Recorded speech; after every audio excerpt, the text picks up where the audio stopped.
Hello student, hello everyone, कैसे हो? सब बढ़िया। तो बच्चों, हमारा वेव ऑप्टिक्स कंप्लीट हो चुका है और नई एनर्जी के साथ नया चैप्टर आज स्टार्ट कर रहे हैं। और जो चैप्टर स्टार्ट कर रहे हैं वो काफ़ी इम्पॉर्टेंट है, बहुत ही इम्पॉर्टेंट है सारे चीज़ के मायने में। मतलब कि अगर हम अपने बोर्ड को बेसिक माने तो उस बोर्ड के बेसिस पर काफ़ी इम्पॉर्टेंट है। अगर हम अपने कॉम्पिटिटिव एग्ज़ाम्स जैसे नीट, अगर नीट को अपना बेसिस माने तो काफ़ी इम्पॉर्टेंट चीज़ें, और अगर जेई के बेसिस पर देखें तो भी बहुत ज़्यादा इम्पॉर्टेंट, और अदर जो स्टेट एग्जामिनेशन होता है उसके बेसिस पर भी काफ़ी इम्पॉर्टेंट चैप्टर स्टार्ट करने जा रहे हैं। और बच्चों, सारे बच्चे बहुत ध्यान से इस चैप्टर को पढ़ेंगे, बहुत ही इम्पॉर्टेंट है, काफ़ी ज़्यादा इम्पॉर्टेंट है ये चैप्टर। आज हम इंट्रोडक्शन डालेंगे इस चैप्टर के बारे में, सारी बातें पढ़ेंगे कि हमें क्या पढ़ना है, किस तरह से पढ़ना है और कैसे हमारा ये सारी चीज़ें हमें एक बार में चीज़ें हमारी कंप्लीट हो। तो हम आज स्टार्ट कर रहे हैं एक 12th फिजिक्स का एक इम्पॉर्टेंट डायनामिक्स जो है modern physics. Modern physics start करते हैं बच्चों, काफ़ी ज़्यादा इम्पॉर्टेंट है सारे चीज़ के मायने में। तो अब जानते हैं कि हमें इसमें क्या क्या पढ़ना है। ठीक है बच्चों, वैसे मैं बता दूं कि आज क्या कहते हैं, दोस्ती दिवस है ना, फ्रेंडशिप डे। तो आप सभी बच्चों को मेरी तरफ से एक बड़े भाई, एक दोस्त, एक मोटिवेटर, एक शिक्षक, मतलब कंप्लीट पैकेज ना। तो मेरी तरफ से आप सभी को फ्रेंडशिप डे पर सबको शुभकामनाएं। आप यूं ही अपने दोस्तों के साथ हमेशा उम्र भर हर एक विपत्ति में और खुशी में, सारे चीज़ों में आप अपने साथ रहें, क्योंकि इस उम्र में जो दोस्ती होती है ना वो बेमिसाल होती है, और वही दोस्त हमेशा के लिए रह जाते हैं।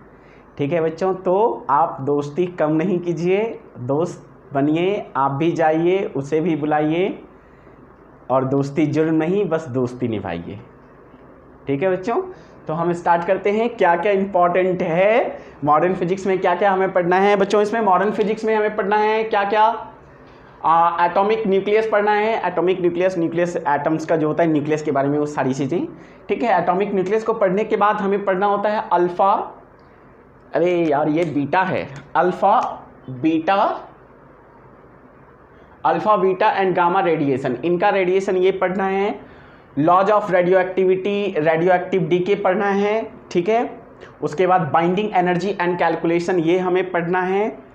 और फिर फ्यूजन एंड फ्यूजन के बारे में पढ़ना है। फोटो इलेक्ट्रिक इफेक्ट पढ़ना है। एटॉमिक एटम्स पढ़ना है। एटम्स में हमें बोर्स एटॉमिक थ्योरी पढ़ना है, और वो सिर्फ हाइड्रोजन एटम के लिए, हाइड्रोजन एटम के लिए ये पढ़ना है। और डी ब्रॉगली वेवलेंथ पढ़ना है। इसमें अब ये जेई का है, ये जेई का सिलेबस है, ये है जेई एंड नीट का सिलेबस। जेई और नीट ने कुछ नहीं हटाया है अब तक, और मुझे पूरा विश्वास है कि जेई वाला सिलेबस और नीट वाला सिलेबस रिड्यूस नहीं हो सकता है। ठीक है, नहीं तो फिर कॉम्पिटिटिव एग्जाम्स का कोई मतलब नहीं बनता है। ठीक है, तो बोर्ड बेसिस पर क्या क्या पढ़ना है, इसमें क्या क्या रिड्यूस कर दिया गया है और क्या क्या चीज़ बचा हुआ है वो जान लेते हैं पहले। और जेई में तो ये सारी चीज़ें आएंगी, नीट में भी ये पूरा कंप्लीट सिलेबस जो ये देख रहे हैं ना हम लोग, ये सारी चीज़ें पूछी जाएगी। ठीक है, तो अब बोर्ड में क्या क्या है? बोर्ड में एटॉमिक न्यूक्लियस है, ये बोर्ड का है, right. Alpha beta and gamma radiation, इसे बोर्ड से, सीबीएसई बोर्ड से हटा दिया गया है। फिर से अल्फा बीटा गामा रेडिएशन को सीबीएसई बोर्ड वालों ने हटा दिया है। इस कोविड-19 में जो 19 की वजह से जो रिड्यूस 30% सिलेबस हुए हैं, उसमें से इन चीज़ों को निकाल दिया गया है। ठीक है बच्चों, laws of radioactive decay, ये भी सिलेबस से निकाल दिया गया है। Laws of radioactive decay syllabus से निकाल दिया गया है, बोर्ड के सिलेबस से। ठीक है बच्चों, ओके। बाइंडिंग एनर्जी को रखा गया है, और इसके कैलकुलेशंस को रखा गया है, सीबीएसई बोर्ड ने रखा है इसे। ठीक है, बाइंडिंग एनर्जी हम लोग पढ़ेंगे। हाँ, बाइंडिंग एनर्जी का कर्व जो है वो हटा दिया गया है, but binding energy and calculation, हमने कर्व नहीं लिखा है यहाँ पे, कर्व को हटा दिया गया है but binding energy and calculation still there, right बच्चों। फ्यूजन एंड फ्यूजन को भी हटा दिया गया है, सीबीएसई वालों ने बोर्ड से इस टॉपिक को हटा दिया है मॉडर्न फिजिक्स से। ओके, फोटो इलेक्ट्रिक में कोई छेड़खानी नहीं है, फोटो इलेक्ट्रिक जैसा था वैसा ही है अब भी, और इससे क्वेश्चंस बनेंगे, और इनफैक्ट कि ज़्यादा से ज़्यादा क्वेश्चंस बनेंगे इससे, क्योंकि मॉडर्न फिजिक्स का जो वेटेज है वो तो कम नहीं हुआ है, राइट, वो कम नहीं हुआ है। तो ये सारे टॉपिक्स जो हटाए गए तो ये इनका भरपाई कहाँ होगा, तो जो बच गए हैं उनके साथ होगा। तो ये इससे काफ़ी ज़्यादा क्वेश्चंस आने की प्रोबेबिलिटी बन चुकी है और आएगी भी, ठीक है बच्चों। एटम्स को कोई कुछ नहीं छेड़खानी किया गया है इसके साथ, एटम्स जैसा था वैसा ही रखा गया है, जो वेटेज पहले था वो वेटेज अब भी है और जेईई के सिलेबस में भी है, ठीक है। डी ब्रॉगली वेवलेंथ भी हमारे बोर्ड से नहीं निकाला गया है, डी ब्रॉगली वेवलेंथ भी हमें पढ़ना है। तो रिड्यूस सिलेबस से जो निकाला गया है मॉडर्न फिजिक्स से सबसे ज्यादा निकाला गया है, और उसमें से क्या क्या निकाला गया है, तो अल्फा बीटा गामा रेडिएशंस को निकाल दिया गया है, बोर्ड वालों ने निकाल दिया है। और फिर laws of radioactive decay, इसको कंप्लीट हटा दिया गया है बोर्ड से। ये आपको पढ़ना होता है बच्चों केमिकल काइनेटिक्स में, जो ऑलरेडी आपने पढ़ लिया होगा, I think so, half life वगैरह वगैरह वगैरह सर पढ़ा चुके होंगे, सीबी सिंह सर, राइट। तो वही पढ़ लेना होता था। एक मौका था बच्चों का यहाँ पे कि फिजिक्स में भी दोबारा उसका रिवीजन हो जाता था, बट एक जगह से फिजिक्स से हटा दिया गया है, केमिस्ट्री में स्टिल देयर। ओके बच्चों, फिर बाइंडिंग एनर्जी एंड कैलकुलेशन, ये चीज़ है, फ्यूजन एंड फ्यूजन को हटा दिया गया है। तो ये आपका कौन सा रिड्यूस सिलेबस है बोर्ड में आने वाला, और कौन जेईई में तो सब आने वाला है, जेईई और नीट में ये सारा सिलेबस आने वाला है। तो आप जल्दी से इस टॉपिक को आप नोट डाउन करें, और जो चीज़ निकाल दिया गया है उसे कट का मतलब है कि उसे सीबीएसई वालों ने निकाल दिया है, ठीक है बच्चों। जल्दी से आप कॉपी करें, 2 मिनट आपके पास है। फिर हम आज एक नया इसमें से टॉपिक स्टार्ट करेंगे, ठीक है बच्चों। जल्दी जल्दी कॉपी करो, जल्दी जल्दी करो, जल्दी जल्दी करो। Yes, I think you have done now. Okay. अब हम स्टार्ट करते हैं इसमें से कोई एक टॉपिक, ठीक है। वैसे कहते हैं कि कायदे से अनुसार स्टार्ट करो, तो यहाँ से स्टार्ट करो, नहीं यार, जहाँ से हमें समझ में ज़्यादा अच्छे से आए, चीज़ों को एकदम छोटी छोटी चीज़ों को हम समझना स्टार्ट करें, फिर मज़ा आने वाला है इस जर्नी का, मॉडर्न फिजिक्स के जर्नी का, ठीक है। तो सबसे पहले हम स्टार्ट करते हैं टॉपिक फोटो इलेक्ट्रिक इफेक्ट। हम इन सारे टॉपिक्स में से फोटो इलेक्ट्रिक इफेक्ट को अभी स्टार्ट करेंगे और इसके बारे में जानेंगे, फोटो इलेक्ट्रिक इफेक्ट को। तो हम लोग, अब हमारा हेडिंग आएगा बच्चों क्या, फोटो इलेक्ट्रिक इफेक्ट। तो फोटो इलेक्ट्रिक इफेक्ट को हम जानते हैं। ओके, मिटाओ बोलो ना, हाँ ओके। तो फोटो इलेक्ट्रिक इफेक्ट, जल्दी से हेडिंग डाल दो, एकदम नई कॉपी तैयार कर लो। हर कोई हर सेम डे लेक्चर अटेंड करेगा मॉडर्न फिजिक्स का, सेम डे में, और उसी दिन कंप्लीट करोगे बच्चों हर कोई, मुझसे नहीं, ये खुद से वादा करो, ठीक है बच्चों। जज्बात तुम्हारे अंदर है और इसे दिखाना भी तुम्हें है, फायदे भी तुम्हें मिलेंगे, सब कुछ तुम्हारा है, कर्म तुम्हारा होगा, फल तुम्हारा होगा। तो स्टार्ट करते हैं हम लोग क्या, फोटो, तो खिंच मेरी फोटो, हैं, फोटो इलेक्ट्रिक, फोटो कैपिटल में लिखते हैं, electric effect, photo electric effect start करते हैं, फोटो इलेक्ट्रिक इफेक्ट। ओके बच्चों, एक बात बताओ कि हम लोग जो फोटो खींचते हैं, बोलते हैं ना फोटो खींच ले भाई मेरा, एक सेल्फी ले ले, फोटो ले ले, तो फोटो मतलब क्या होता है? सवाल है, फोटो मतलब क्या होता है? अगर किसी को पता हो तो बताएं, फोटो मतलब क्या होता है? फोटो मतलब होता है, क्या बताओ बच्चों? फोटो मतलब होता है लाइट, क्योंकि लाइट जब तक नहीं हो तब तक फोटो का कोई मतलब नहीं बनता है, इसलिए फोटो मतलब होता है लाइट। तो हम लोग जानते हैं इस शब्द का मतलब, इस शब्द का मतलब फोटो, फोटो अभी हम चैप्टर का नाम तो लिख दिए हैं, टॉपिक का नाम तो लिख दिए हैं, बट अभी ये स्टार्ट नहीं होगा। इसके बारे में ऑलमोस्ट सारी छोटी छोटी चीज़ें हम लोग पढ़ लेंगे, उसके बाद हम लोग फिर इस चैप्टर को स्टार्ट करेंगे और ऐसे ऐसे ऐसे खट खट खट खत्म हो जाएगा, राइट। ओके, तो फोटो मतलब होता है लाइट। Okay, light. इलेक्ट्रिक मतलब related with electron, that is something related with electron. ऐसे ऐसे करके आए हैं, समझ लेना, मतलब रिलेटेड विद इलेक्ट्रॉन, या यहां लिखते हैं related to electron, related to electron. Okay, Hare Krishna. Effect मतलब जोरदार असर, असर असर असर, तो इफेक्ट को इफेक्ट ही रहने देते ना, हाँ रहने देते हैं, हाँ हिंदी में भी लिख लेते हैं असर, हाँ तो असर होता है इफेक्ट। अब हम इन तीनों वर्ड को एक साथ निकालते हैं और एक अर्थ निकालते हैं इसका। फोटो इलेक्ट्रिक इफेक्ट मतलब लाइट आएगा, उसके वजह से इलेक्ट्रॉन पे कुछ इफेक्ट होगा। मतलब इस पूरे चैप्टर में क्या होने वाला है कि फोटो आने वाला है, फोटो आने वाला है, फोटो आने वाला है, फोटो, अरे लाइट आने वाला है, राइट आने वाला है। लाइट मतलब रे मतलब किरण मतलब रोशनी मतलब प्रकाश। तो फोटो आने वाला है, लाइट आने वाला है और किसी चीज पे पड़ेगा, उस पर असर देखा जाएगा, शायद किसका, इलेक्ट्रॉन का। तो फोटो गिरेगा, इलेक्ट्रॉन पे क्या असर डालेगा, ये पूरे चैप्टर में हम लोग इस फोटो इलेक्ट्रिक इफेक्ट में पढ़ने वाले हैं। तो ये एक छोटा सा हम लोग क्या करते हैं, उसे बताते हैं कि देखो भैया, जैसे टेलर आता है ना, ये टेलर वेलर है, जानने वाली चीज़ है कि फोटो इलेक्ट्रिक फील्ड में क्या करने वाले हैं। ओके, तो ये सारी बातें हो गई। अब हम कुछ बेसिक चीज़ें, कुछ एकदम मतलब जनरल चर्चा करेंगे हम लोग, एकदम जनरल, ठीक है, डिस्कशन करेंगे छोटी छोटी चीज़ों का और जानेंगे चीज़ों को हम। तो इसे मिटाओ, फिर हम लोग अच्छे से जानते हैं। ओके, यहाँ पे बच्चों हम लाइट जब भी बोलते हैं ना, तो दिमाग में एक साइड से एक चीज़ आती है, बताओ तो क्या। जब भी लाइट बोलते हैं तो दिमाग में आता है सबसे पहले सनलाइट, अरे आता है ना। जैसे लाइट बोलते हैं ना, लाइट के साथ साथ हमारे दिमाग में आता है सनलाइट, मतलब सन का लाइट, सनलाइट। लाइट मतलब हम अक्सर सनलाइट कहते हैं, हालांकि लाइट मतलब कुछ भी हो सकता है, ये बल्ब का लाइट भी हो सकता है, मरकरी का लाइट भी हो सकता है, एलईडी भी कुछ भी हो सकता है, राइट।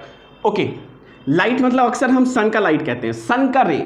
लाइट कैसा होता है, जल्दी से नेचर ऑफ थोड़ा सा डिटेल से थोड़ा सा डिस्कशन करते हैं और हिस्ट्री में जाते हैं लाइट का।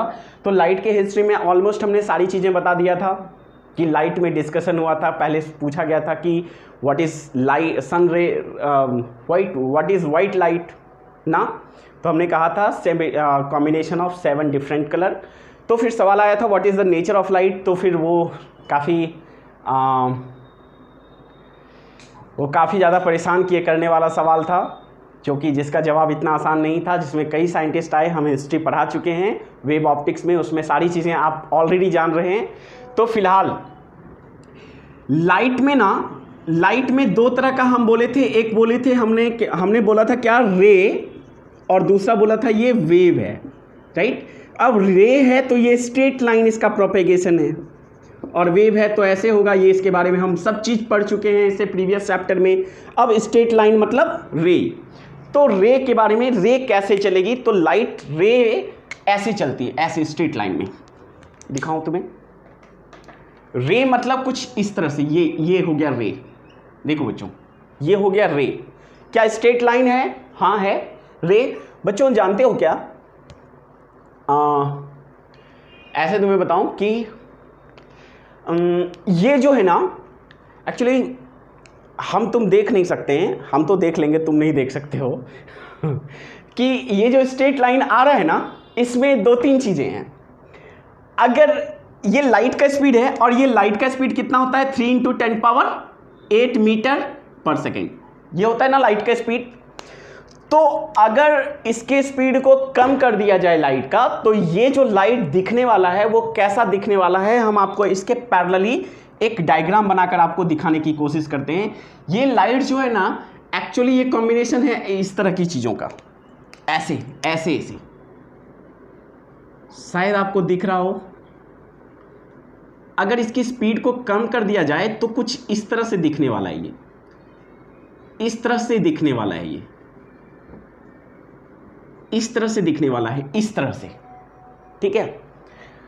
और ये जो देख रहे हैं ना आप, ऐसे डिस्क्रीट फॉर्म कहते हैं, मतलब टूटा टूटा हुआ फॉर्म, डिस्क्रीट फॉर्म। लाइट क्या है? लाइट क्या है? लाइट एक एनर्जी है जो किसी चीज को देखने की हमें सेंसेशन देता है। तो ये डिस्क्रीट फॉर्म ऑफ एनर्जी है, इसे कहते हैं डिस्क्रीट फॉर्म ऑफ एनर्जी। कैसे लिखूं? ऐसे ऐसे करके लिखते हैं, डिस्क्रीट फॉर्म ऑफ एनर्जी। ये डिस्क्रीट फॉर्म ऑफ एनर्जी है। और ये जो पैकेट है ना, इच पैकेट, ये जो इच पैकेट है, इसे कहते हैं बच्चों क्वांटा। क्या कहते हैं? क्वांटा।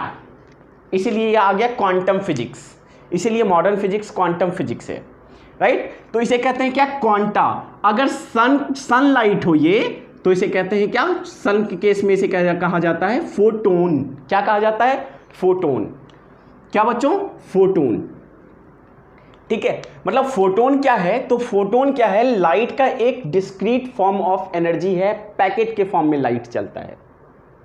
इसको पैरेलली आप समझ सकते हैं, यूं समझिए कि साइकिल हर किसी ने देखा है, और इनफैक्ट हर कोई हम लोग चलाए भी हैं बचपन में। तो साइकिल जब रुका हुआ रहता है तो साइकिल का चेन होता है ना, पैडल के पास चेन लगा हुआ रहता है ना बड़ा सा।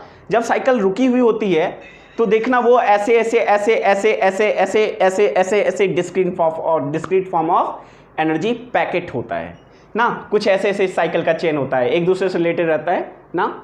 लेकिन जैसे ही साइकिल स्टार्ट करते हैं, साइकिल को हम तेज करते हैं, फिर क्या मजाल है कि आप इस डिस्क्रीट फॉर्म ऑफ एनर्जी को देख लेंगे। साइकिल के चेन को इस तरह से देख पाएंगे ना? नहीं देख पाएंगे। आप कैसा देखेंगे? तो इस तरह से कंटिन्यूअस दिखेगा, इस तरह से कंटिन्यूअस। अरे भैया एक बात बताओ यार, एक बात बताओ, जब तुम 5 मीटर 10 मीटर पर सेकंड से साइकिल को उड़ाते हो तो तुम्हें इस तरह की चीजें इस तरह से दिखने लगती है। तो जब इसे 3 × 10⁸ मीटर पर सेकंड इसको उड़ाओगे तो फिर क्या दिखेगी? अरे घंटा नहीं दिखने वाला है यार, नहीं दिखेगा भाई, बिल्कुल इस तरह से दिखेगा। तो कैसे देख पाओगे तुम? बचाओ, डिस्क्रीट फॉर्म ऑफ एनर्जी हम देख ही नहीं सकते अपने नेकेड आई से। लेकिन साइंटिस्ट लोगों ने इसे बताया कि इस तरह से फॉर्म में आता है। क्यों? क्योंकि इस तरह के फॉर्म में जब उन्होंने लिया साइंटिस्ट लोगों ने, तो बहुत सारे फिनोमेना ऐसे थे जिनका एक्सप्लेनेशन हो गया। सारे फिनोमेना को एक्सप्लेनेशन करने के लिए इस चीज की जरूरत पड़ी। तो साइंटिस्ट लोगों ने क्या कहा कि, और एग्जाम्पल भी वही साइकिल का चेन जैसा लिया। उसने कहा कि जब भी कोई तेज रफ्तार में चीजें चलती है तो फिर हमें वो उसके गैप को नहीं देख पाते हैं, वो इस तरह से दिखता है। बट एक्चुअल उसका स्पेसिंग कैसा होता है? इस तरह से होता है। और ये जो डिस्क्रीट फॉर्म ऑफ एनर्जी है, इच पैकेट ऑफ एनर्जी, ये पैकेट ऑफ एनर्जी है जिसे हम क्वांटा और फोटोन कहते हैं। अब इसमें से 2-4 गो क्वांटा या फोटोन्स को हम उठा लेते हैं वहां से। तो वहां से उठा के हम यहां उसके बारे में जान रहे हैं, ठीक है बच्चों।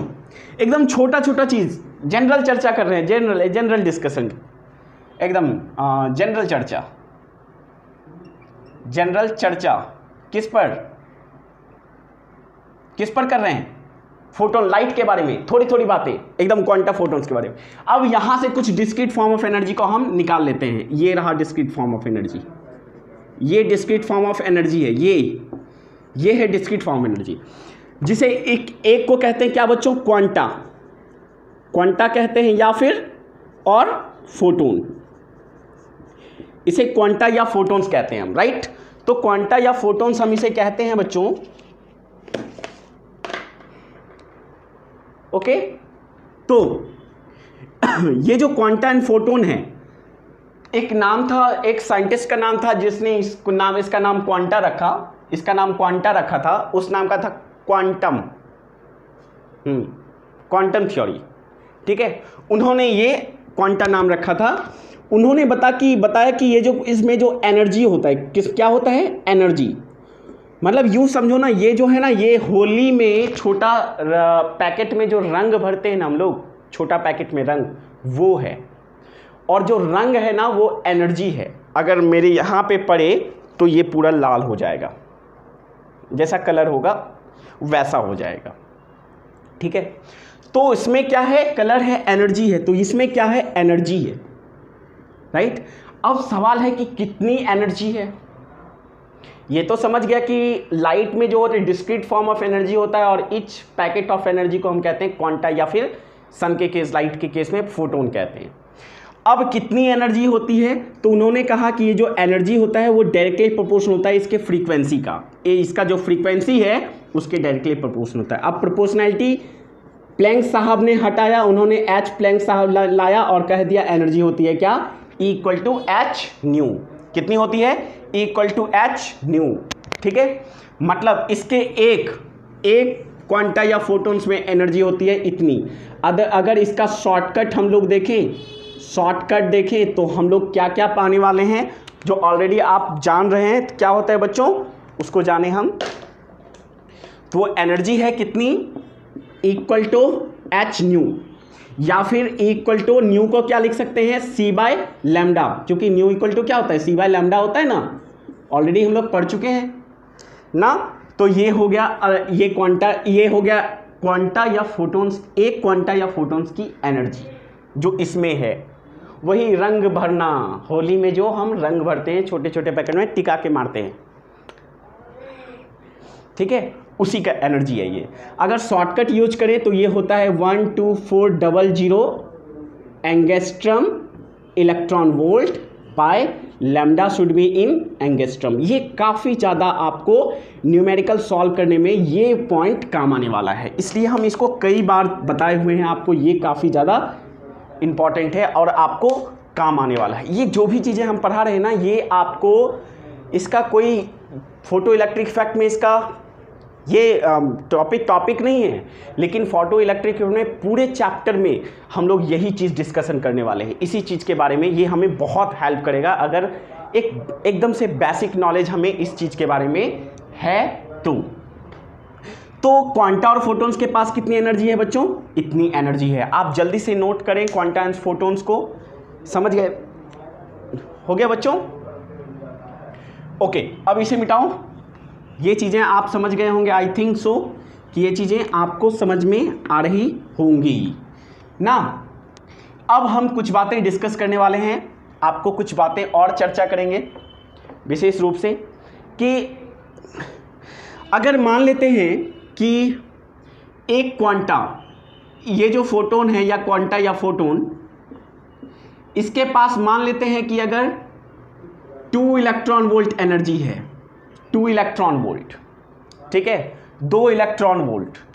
तो अगर इसके जैसा 10 रहा, इसके जैसा 10 रहा, या कितना हो, 5 रहा, A1 2 3 4 5, अगर 5 क्वांटा या फोटोन्स है तो टोटल एनर्जी कितना गिरने वाला है, टोटल एनर्जी कितना हो जाएगा, टोटल एनर्जी, एकदम छोटी छोटी बात, टोटल एनर्जी कितना होने वाला है, 5 × 2 इलेक्ट्रॉन वोल्ट ना। अगर n इसी तरह अगर n फोटोन रहा, n फोटोन रहा तो टोटल एनर्जी क्या होने वाला है, टोटल एनर्जी क्या हो जाएगा, टोटल एनर्जी हो जाएगा n × energy of 1 photon, energy of 1 photon ना। तो ये आ जाएगा क्या, टोटल एनर्जी। ये हम इसलिए बता रहे हैं क्योंकि अभी जब आगे बढ़ेंगे ना तो ये चीज़ें बहुत आपको न्यूमेरिकल सॉल्व करने में आपको हेल्प मिलेंगी इन चीज़ों का, ठीक है बच्चों।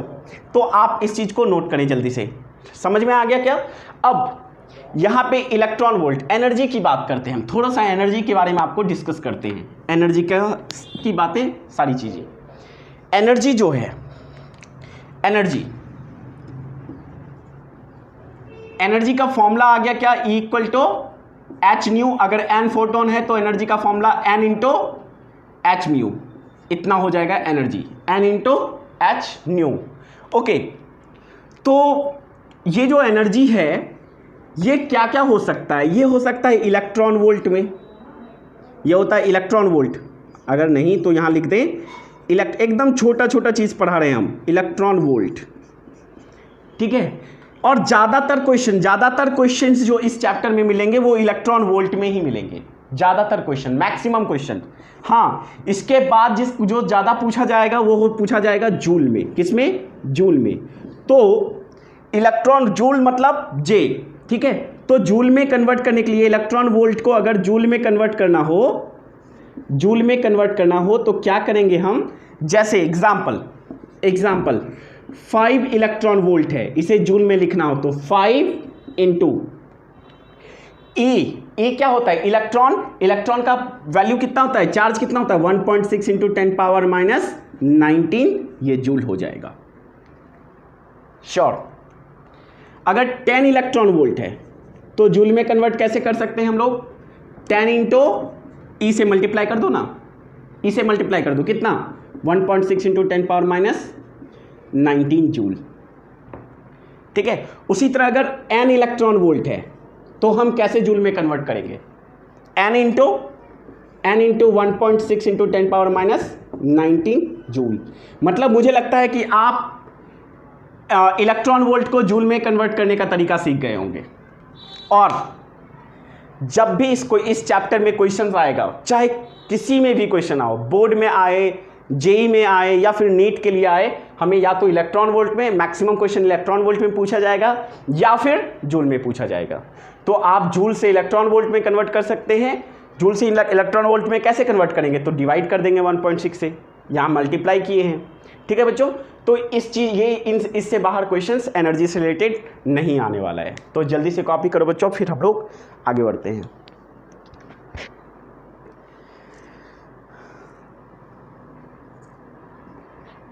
हो गया? ओके, मिटाऊं?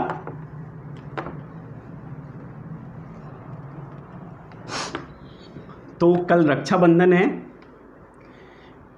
मेरा राखी तो तुम लोग के पास रह गया, किसी ने नहीं भेजा यार ना। अच्छा, डिजिटल राखी भेज देना ना। ओके सर, हम लोग प्लानिंग किए थे, अरे हम भी प्लानिंग किए थे कि सबको गूगल पे करेंगे, पर किसी ने भेजा ही नहीं सीरियसली, ठीक है। और बहुत सारा अमाउंट भेजने वाले थे, पर तुम लोगों ने भेजा नहीं ना राखी, पछताओगे लॉस लग गया सबको। चलो भाई देखते हैं आगे। तो ये सारी चीज़ें हम लोग देख लिए। इससे आगे कुछ बातें और भी है, हम जो आगे चलकर बताने वाले हैं तो वो टॉपिक के साथ बताएंगे। फिलहाल मुझे लगता है कि फ़िलहाल हम चैप्टर को स्टार्ट कर देते हैं और थोड़ी थोड़ी चीज़ें जानते हैं, डेफिनेशन वगैरह वगैरह, एकदम बेसिक चीज़ें हम स्टार्ट करते हैं, ठीक है। तो डेफिनेशन रिलेटेड हम चीज़ें स्टार्ट करते हैं और फिर हम लोग जानते हैं। तो सबसे पहले फोटो इलेक्ट्रिक फैक्ट, दिखाई नहीं दे रहा है?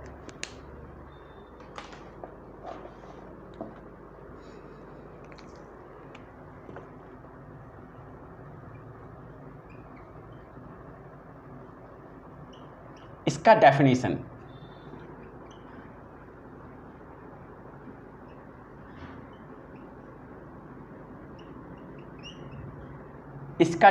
सबसे पहले मार्कर चेंज करते हैं बच्चों।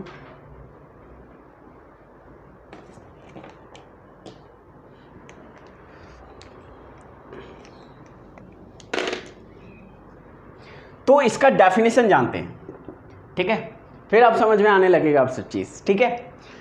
द फिनोमिना ऑफ, और ये तो कॉमन है ना, द फिनोमिना लिखना तो कॉमन है ना सब चीज के लिए। The phenomena of ejection of किसका?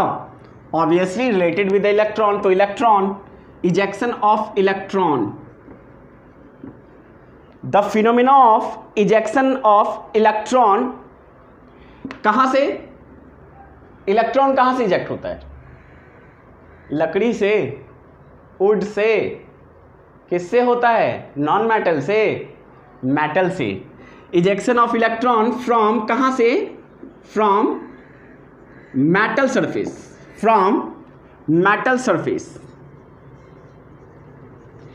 तो इलेक्ट्रॉन का इजेक्शन का फिनोमिना कहां से? मेटल सरफेस से। कब? कब? when the phenomena of ejection of electron from the metal surface when monochromatic light हम नहीं बताए। क्यों? क्योंकि हम इससे पहले चैप्टर में मोनोक्रोमैटिक लाइट का एक टॉपिक ही पढ़ दिए थे। when monochromatic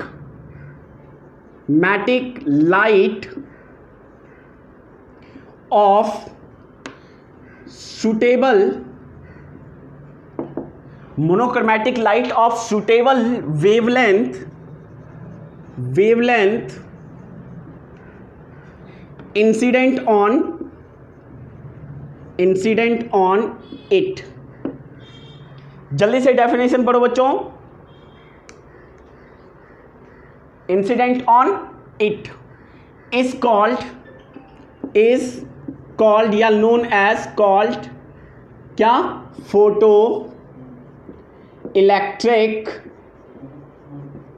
electric effect. Okay, इस चीज़ों को समझते हैं हम। क्या लिखा है?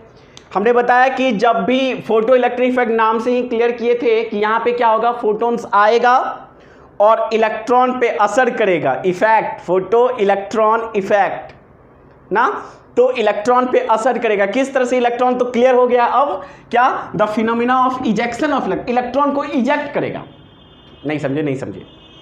बात ये है कि मान लो ये मेटल सरफेस है, ठीक है, ये मेटल सरफेस है, यहां से लाइट आएगा, गिरा और यहां से इलेक्ट्रॉन को इजेक्ट करेगा, यहां से इलेक्ट्रॉन को लेकर इजेक्ट करेगा। किस तरह से डायग्राम बनाते हैं? किस तरह से? मान लो बच्चों कि ये कोई मेटल सरफेस है,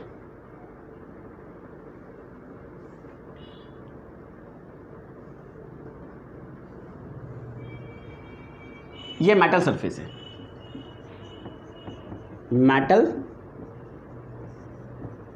ये मेटल सरफेस है। यहां से लाइट आया, इस मेटल पर इंसिडेंट हुआ और यहां पे मेटल में क्या होता है? इलेक्ट्रॉन फ्री रहता है, सरफेस पे ही रहता है, तो यहां से इलेक्ट्रॉन को क्या हो गया? इजेक्ट कर दिया।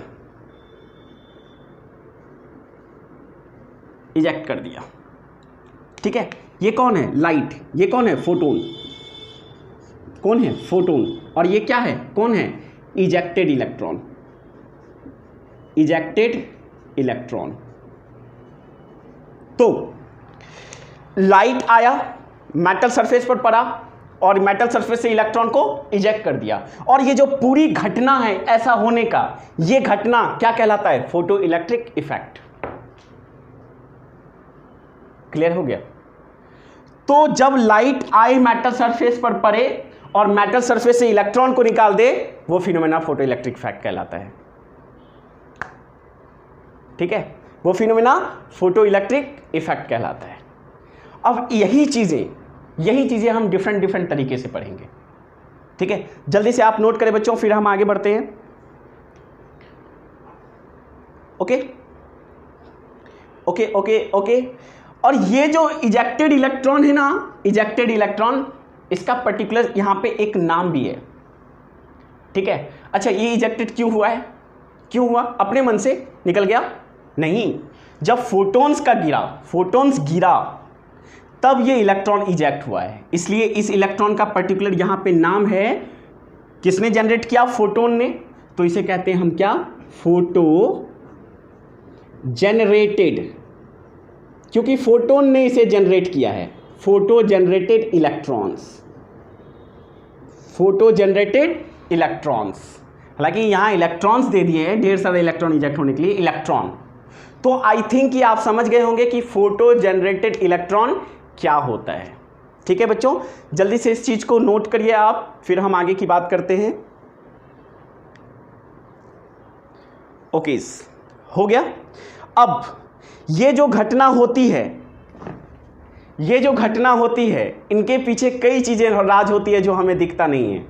ठीक है, जो हम आपको जबरदस्ती दिखाने की कोशिश करते हैं, लेकिन आप समझ जाएंगे कि कैसे ये घटना जो दिख रहा है इसके अंदर, मतलब जो नाट्यकला हम लोग नाट्यकला नहीं, पिक्चर देखते ना, दिल बेचारा सुशांत सिंह राजपूत का फिलहाल का फिल्म, हर कोई सिंपैथी गेन किया, मतलब सिंपैथी मिला उसको, तो वो तो हम टीवी स्क्रीन पर देख लेते हैं ना,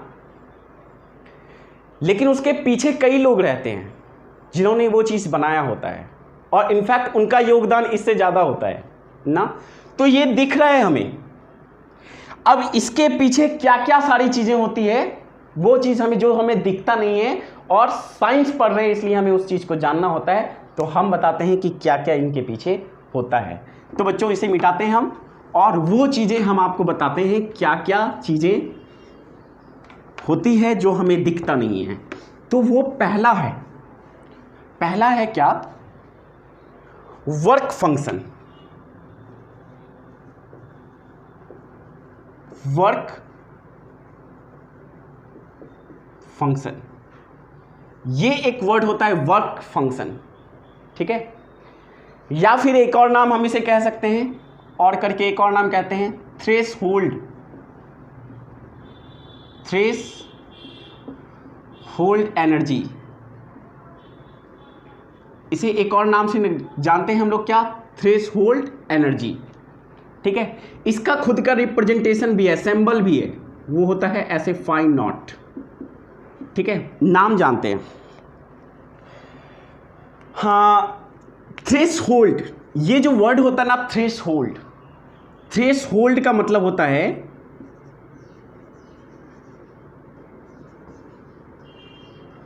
थ्रेशहोल्ड का मतलब होता है बच्चों दहलीज। और आई थिंक कि दहलीज तो आप समझ रहे होंगे, घर का दहलीज।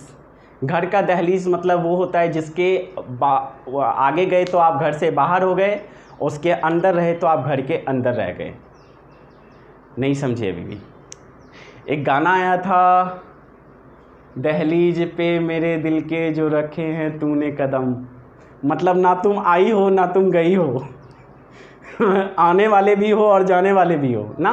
तो मतलब तुम आने वाले भी हो और तुम जाने वाले भी हो, मतलब एक ऐसा पॉइंट जिसके अंदर से अंदर हो जाता है, बाहर से बाहर हो जाता है ना, बॉर्डर ना, उसे कहते हैं दहलीज। अब समझिए दहलीज, थ्रेशहोल्ड एनर्जी, दहलीज ऊर्जा या उष्मा जो भी हो, तो थ्रेशहोल्ड एनर्जी। अब यहां पर जो मेटल सरफेस था हमारा, ये जो मेटल सरफेस था,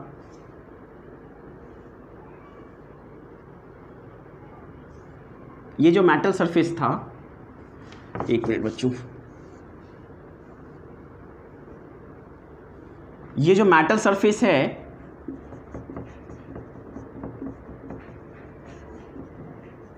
यहां पर ऐसे ऐसे करके एनर्जी आया, और यहां पे इलेक्ट्रॉन था, क्योंकि इलेक्ट्रॉन सरफेस पे ही होता है, और यहां से इजेक्ट हो गया इलेक्ट्रॉन। तो यहां पे फोटोन गिरा, और अभी जस्ट हम लोग पढ़े फोटोन के बारे में कि इसका एक पैकेट ऑफ एनर्जी होता है, और इसका एनर्जी जो होता है वो इस तरह से होता है, और इसमें जो एनर्जी होता है वो होता है h न्यू ना, अभी जस्ट हम लोग पढ़े। तो इस इलेक्ट्रॉन को ये सरफेस, मेटल सरफेस छोड़ने के लिए कुछ मिनिमम एनर्जी की जरूरत होती है। तो जब तक वो मिनिमम एनर्जी इसको नहीं मिलेगा, ये इलेक्ट्रॉन कैसे मेटल सरफेस को छोड़कर जा सकता है ना। तो वो मिनिमम एनर्जी, जो एनर्जी इस इलेक्ट्रॉन को चाहिए ताकि वो मेटल सरफेस के छोड़ के भाग जाए, छोड़कर फ्री हो जाए, चला जाए, वो मिनिमम एनर्जी ही थ्रेशहोल्ड एनर्जी कहलाता है। वही बता रहे ना, दहलीज मतलब मिनिमम, दहलीज मतलब मिनिमम, मिनिमम जो अंदर, जिससे अंदर और जिससे बाहर, तो वही मिनिमम एनर्जी जिससे इलेक्ट्रॉन उस मेटल सरफेस को छोड़ दे और फ्री हो जाए, बाहर निकल जाए, उस मिनिमम एनर्जी को थ्रेशहोल्ड एनर्जी कहते हैं, या वर्क फंक्शन कहते हैं, और रिप्रेजेंट करते हैं किससे, 5 नॉट से, ठीक है। इसी चीज को हम लैंग्वेज में लिखने वाले हैं, ठीक है बच्चों। तो इसे हम मिटाते हैं और हम इसके बारे में लिखते हैं। The minimum amount of energy, the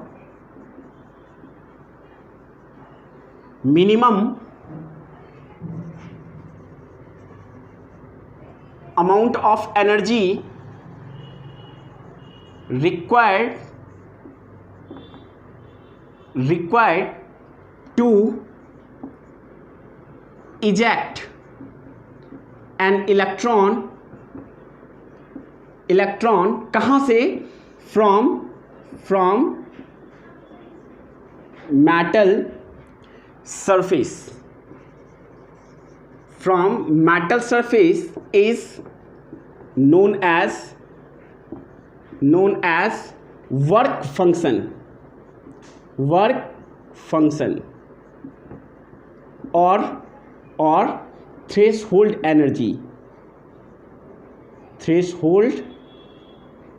energy, ठीक है। तो यहाँ पे मिनिमम एनर्जी, ठीक ना, और इसे रिप्रेजेंट करते हैं किससे, फाई नॉट से। जल्दी से आप कॉपी कर लें। Minimum energy required to eject an electron from metal surface called work function. जल्दी से बच्चों नोट करो, हो गया, ओके। और एक बात, अभी एनर्जी के बारे में बोले थे, या तो इलेक्ट्रॉन वोल्ट नहीं तो जूल में। तो ये जनरली जो है ना, it is generally it is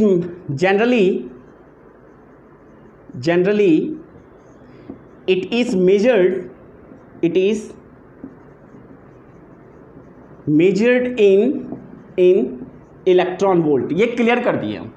ये जनरली जो है ये किसमें हम इसे मेजर करते हैं, इलेक्ट्रॉन वोल्ट। ये है इलेक्ट्रॉन वोल्ट। अभी नया है, हो सकता है परेशानी आए जानने में। Electron volt. तो वर्क फंक्शन को आप मैक्सिमम क्वेश्चन बताया ना, मैक्सिमम क्वेश्चन आपको मिलेगा इलेक्ट्रॉन वोल्ट में, मैक्सिमम क्वेश्चन इलेक्ट्रॉन वोल्ट में मिलेगा। और 90% क्वेश्चन इलेक्ट्रॉन वोल्ट में पूछा जाता है और 10% क्वेश्चन जूल में पूछा जाता है, ठीक है। तो ये कैसे मेजर करते हैं इसको, इलेक्ट्रॉन वोल्ट में। इस चीज को आप वर्क फंक्शन को, थ्रेशोल्ड एनर्जी को नोट करें बच्चों, फिर हम लोग आगे बढ़ते हैं और आगे की बात करते हैं, ठीक है, ओके। अब यहीं पे ना एक चीज और होता है, इसे मिटाओ। हाँ, यहीं पे दो चीजें और होता है, हम आपको बता देते हैं वो दो चीज क्या क्या होता है। इसी चीज में क्लियर है, इसी का वो क्या चट्टा बट्टा है, इसी का, ठीक है। थ्रेशोल्ड एनर्जी का ही वो चट्टा बट्टा है। क्या है वो this threshold energy, threshold frequency. क्या, थ्रेशोल्ड फ्रीक्वेंसी।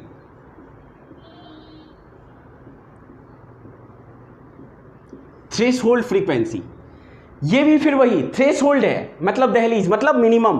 थ्रेशोल्ड फ्रीक्वेंसी, तो यहां पे क्या होता है, एनर्जी इक्वल टू, फॉर्मूला क्या होता है, energy equal to h nu होता है ना। अगर थ्रेशोल्ड एनर्जी लें तो फाई नॉट लिखें, तो ये क्या हो जाएगा, एच न्यू। अब ये फाई नॉट है तो विशेष तो होगा। तो देखो बच्चों, ये मिनिमम अगर एनर्जी होगा, मिनिमम, तो एच तो कांस्टेंट है, न्यू को क्या होना पड़ेगा, मिनिमम, ओके। तो थ्रेशोल्ड एनर्जी में ही थ्रेशोल्ड फ्रीक्वेंसी है, मतलब वो मिनिमम फ्रीक्वेंसी जिससे इलेक्ट्रॉन इजेक्ट हो जाए, क्योंकि एनर्जी का फॉर्मूला क्या होता है, एच न्यू। तो ये ई जब मिनिमम, तो न्यू भी क्या होना चाहिए, मिनिमम। तो वो मिनिमम फ्रीक्वेंसी कहलाता है क्या, थ्रेशोल्ड फ्रीक्वेंसी, और रिप्रेजेंट करते हैं इसे न्यू नॉट, ठीक है। तो इसका डेफिनेशन हम लोग लिख सकते हैं क्या, the minimum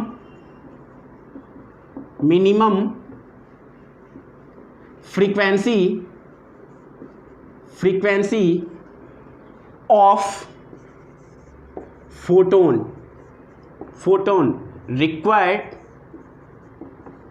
required to eject an electron from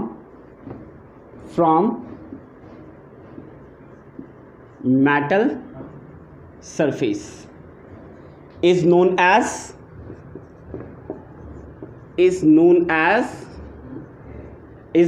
क्या, थ्रेशोल्ड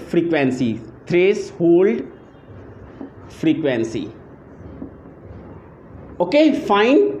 अब इसका वैल्यू, ये थ्रेशोल्ड, यहाँ पे फोटोन आ गया, एनर्जी ये हो गया, यहाँ पे एनर्जी लगा, थ्रेशोल्ड एनर्जी, और ये इलेक्ट्रॉन इजेक्टेड, और थ्रेशोल्ड एनर्जी हो गया। ये ऐसे लिख सकते हैं हम लोग इसे थोड़ा डिटेल्स में।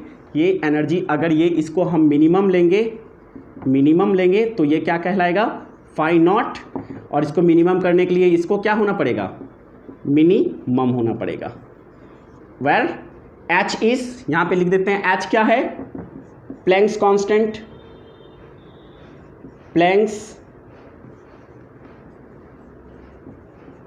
प्लैंक्स कांस्टेंट,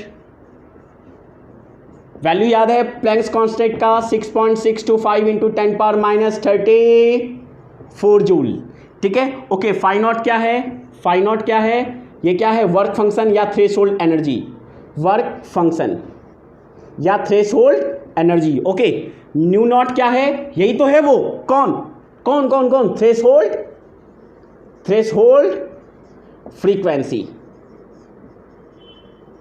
ओके, जल्दी से कॉपी करो बच्चों, इसका एक चट्टा हो गया, एक बट्टा बाकी है, बट्टा भी कर लेते जल्दी से। तो थ्रेशोल्ड फ्रीक्वेंसी हो गया, हो गया, हो गया, बोलो ना हाँ, हो गया। ओके, तो बट्टा को देखते हैं, ठीक ना।